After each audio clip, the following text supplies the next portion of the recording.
Hoje nós iniciamos um novo conteúdo, dinâmica terrestre, tá? Então eu vou falar hoje para vocês sobre as esferas, né, que permitem a hidrosfera, da litosfera e que juntas formam a biosfera, tá? Então esse é o assunto da aula de hoje. Vamos lá. Ó, os seres humanos ocupam apenas uma parte da superfície, porque o centro do planeta, as altas camadas atmosféricas e o fundo do mar não lhes confere condições de vidas adequadas, então só a superfície. Pode-se dizer, então, que o espaço geográfico compreende toda a superfície terrestre, pois esse é o espaço que os seres humanos ocupam e modificam constantemente. Então, o que é espaço geográfico? É o espaço que o homem vive, que está sempre sendo modificado. O espaço geográfico é aquele que sofre interferência direta ou indireta do homem. Por exemplo, existem áreas no planeta que são inóspitas, né? Ou seja, que não permitem ocupação, não permitem desenvolvimento agrícola, como, por exemplo, as calotas polares, as regiões das cadeias de montanhas. Porém, mesmo essas áreas, elas constituem, na verdade, o espaço geográfico, porque são áreas que sofrem interferência humana, né? Se você analisar, por exemplo, a questão da atmosfera, né? O ar atmosférico, ele circula pelo planeta. Como o homem polui determinadas áreas, essas áreas também são afetadas, né? Por exemplo, nós falamos hoje em aquecimento global, né? Em aumento da poluição atmosférica. Então, todas as áreas do planeta hoje, independentemente se são áreas ocupadas ou desocupadas, são áreas, né, que sofrem interferência humana, por isso constituem o chamado espaço geográfico, tá? Então, o espaço geográfico é o espaço que o homem vive e que está sempre sendo modificado por sua ação. Exemplos de alterações feitas pelos seres humanos na superfície terrestre são a construção de edifícios, né, estradas, pontes, túneis, campos de cultivo. Então, nós falamos muito aí no início do ano sobre essa questão da modificação do espaço. Né, o homem modifica o espaço, a partir daí ele produz cultura, né, e esse espaço vai refletir a sua cultura, né, ele vai ser construído com base na cultura de um povo. Então, vamos falar um pouquinho agora sobre essa questão da alteração no meio ambiente. Na verdade, a humanidade sempre alterou o meio ambiente, principalmente depois do controle do fogo, há 100 mil anos, e sobretudo a partir da chamada Revolução Neolítica. Neolítico é o período da Nova Idade da Pedra, né? É o período que ocorreu há mais ou menos 12 mil anos atrás, quando os seres humanos eles deixaram de ser nômades e se tornaram sedentários. Foi quando o homem descobriu, né, a agricultura, observando a natureza, ele passou a desenvolver a agricultura e com isso as alterações do meio se tornaram cada vez mais profundas. E essa alteração no meio, ela se acentuou sobretudo com a chamada Revolução Industrial. Na Revolução Industrial, ela aconteceu em meados do século XVIII, lá na Inglaterra. Depois ela se espalhou pelo mundo todo, consolidando, né, o sistema capitalista, que é o sistema econômico vigente na maior parte dos países do mundo. E com a Revolução Industrial, o trabalho sobre a natureza passou a se expandir continuamente, com o surgimento de máquinas, tratores, escavadeiras, uso de explosivos para abrir caminhos nas montanhas. Então, o homem alterou drasticamente o meio a partir da Revolução Industrial. A superfície terrestre ela corresponde a uma camada de mais ou menos 25 quilômetros de espessura, na qual as esferas do planeta se interrelacionam. Então, vou explicar o que são essas esferas. E foi nela que a vida se desenvolveu e ainda se desenvolve. Então, para início de conversa, eu coloquei aqui o seguinte: para que haja vida na Terra, é necessário que haja interação entre esses três elementos que nós chamamos de esferas, né? A atmosfera, que seria o ar, a hidrosfera, que é a água, a litosfera, que seria a crosta terrestre, e a interação ou interseção entre esses três elementos, né, formam a chamada biosfera, ou seja, a água, o ar e a terra permitem que haja vida na Terra, porque bio significa vida, né? Então a esfera da vida, tá? Seria a interação das três. Tá? Então essas são as principais esferas, né? A biosfera também chamada de ecosfera. Então a atmosfera, o ar, litosfera, a terra e hidrosfera, a água. Aí aqui está mostrando a interação, né, dos três que permitem a vida na Terra. As diferentes formas de vida. E existe ainda a chamada criosfera, que é a camada de gelo, né? A camada de gelo, na verdade, ela compõe a hidrosfera, tá? Mas alguns a distinguem chamando de criosfera, a camada do gelo. Tá lá, que compõe 70% da água, né, potável do planeta, tá? Então vamos começar a falar um pouco sobre a litosfera. Litosfera é a chamada crosta terrestre. tá? É a porção sólida da Terra. Ela é constituída por rochas, minerais e compõe todos os continentes, ilhas e o assoalho oceânico. Então a gente fala o seguinte, que a crosta terrestre ela é formada pela crosta continental, que são as terras emersas, onde o homem vive, e a crosta oceânica, que seria o assoalho oceânico, a terra que está lá no fundo do mar. São as chamadas terras imersas, né? Ou submersas, tá? Abaixo do nível do mar. Então vamos lá, as terras emersas são os continentes, as ilhas, né? São partes da litosfera ocupadas pelos seres humanos, que estão acima do nível da água. A superfície terrestre, contudo, não abrange toda a litosfera. Ela chega no máximo a 12 quilômetros de profundidade. Em diferentes profundidades dessa camada, encontram-se as riquezas do subsolo, como minerais, recursos energéticos em geral, né? Carvão mineral, petróleo, ouro, zinco, cobre e outros minérios também, tá? E também diversas formas de vida existentes no planeta. Agora, o que é a hidrosfera? Hidrosfera é o conjunto das águas, tá?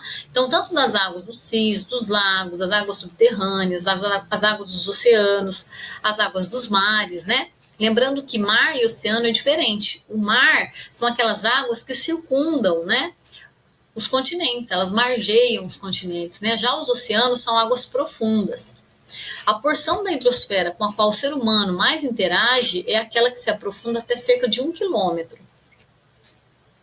Dessa faixa, ele extrai água, alimentos como peixes, algas, crustáceos e recursos minerais e energéticos. Já no assoalho oceânico, lá naquela terra no fundo do oceano, que a gente chama de crosta oceânica, né, se encontram as jazidas de petróleo, por exemplo, e podem chegar até 12 quilômetros de profundidade.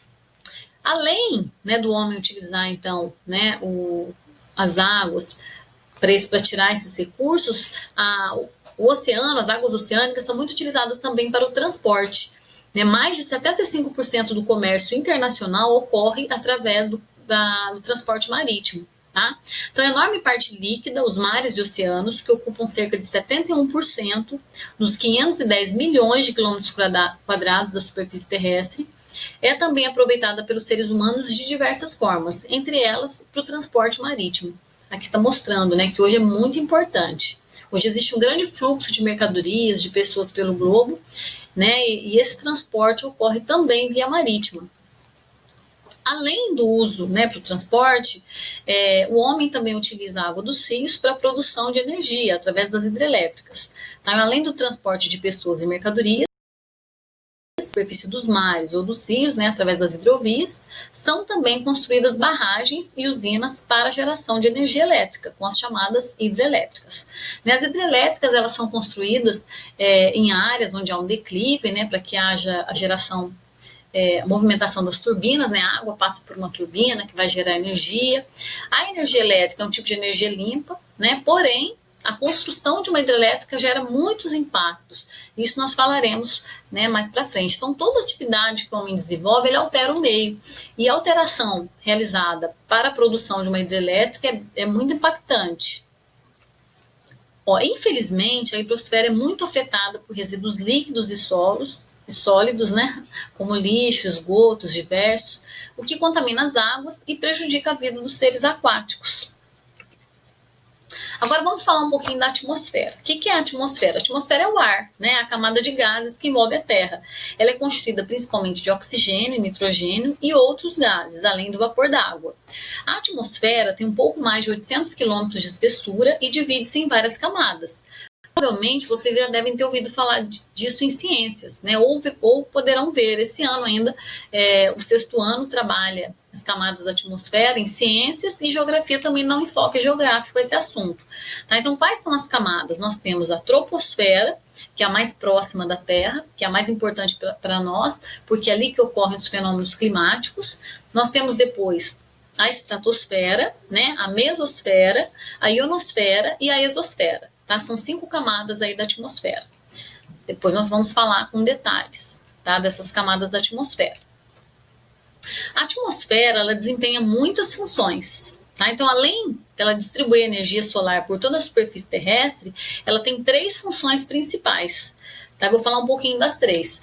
Uma das funções seria de conservar a temperatura, porque a atmosfera ela tem alguns gases que absorvem o calor.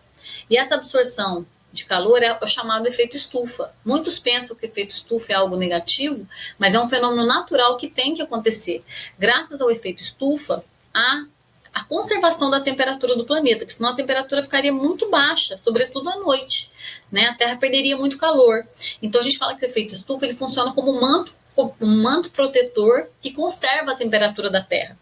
Tá? Por que as pessoas associam o efeito estufa a algo negativo? Porque o homem ele tem intensificado a ação do efeito estufa, né? O homem tem poluído e colocado uma quantidade muito grande de gases de efeito estufa na atmosfera. Então, a absorção de calor tem sido maior, tá?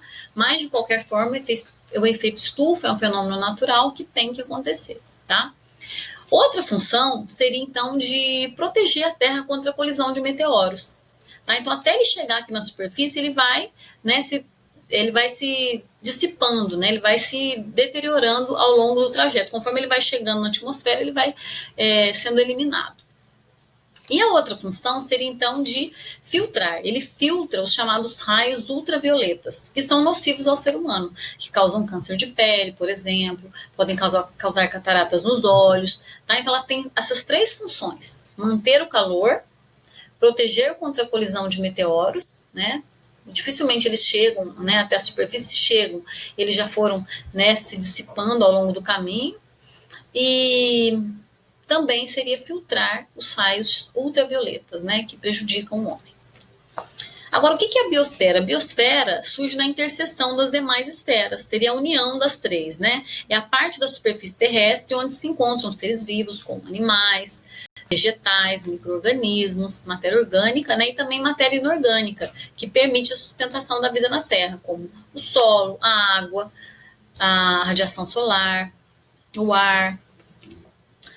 Vamos falar um pouquinho agora, vamos falar um pouquinho dessa dinâmica terrestre. Com frequência, diversos fenômenos naturais acontecem na Terra, principalmente na crosta, né, onde nós vivemos. Por isso, afirma-se que o nosso planeta é um sistema dinâmico, ele muda muito.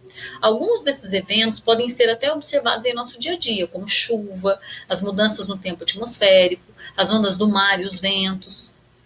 Outros ocorrem com menos frequência, como os furacões, as enchentes, os terremotos, os maremotos, as erupções vulcânicas, né, que são grandes agentes destruidores, né, períodos de seca, né, períodos de estiagem.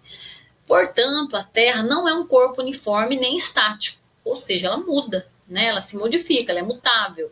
Segundo a teoria de Gaia, que foi criada pelo cientista e ambientalista inglês James Lovelock, no ano de 1969, a Terra é como se fosse um imenso organismo vivo, dinâmico, que se modifica constantemente. Tá? Então, a Terra é como se fosse um organismo vivo mesmo, né? Ela é um organismo vivo e se modifica constantemente. Ao ver a Terra como um organismo vivo, é possível comparar a sua superfície com a pele do corpo humano, pois ela é a primeira a sofrer os efeitos do ambiente externo, como a energia solar, os ventos, né, os agentes erosivos em geral, né, que desgastam, né, o solo. Ao mesmo tempo, a superfície terrestre ela reflete as mudanças que ocorrem no interior do próprio organismo e dão origem a movimentos que transformam essa superfície, como, por exemplo, os movimentos tectônicos, os vulcanismos, os terremotos, né, que são resultantes das forças que a gente chama de endógenas no interior da Terra. Modificações no planeta. Então, algumas modificações podem ocorrer lentamente, como a formação de cordilheira, né, demora milhares de anos ou milhões de anos, enquanto outros ocorrem de maneira abrupta, como as erupções vulcânicas dos terremotos ou furacões, né? Para compreender a dinâmica terrestre, deve-se levar em conta que praticamente tudo que nela ocorre se interrelaciona, ou seja, todo fenômeno gera consequência e afeta outros fenômenos. Aqui eu coloquei, por exemplo, uma área, né, que sofreu com as queimadas.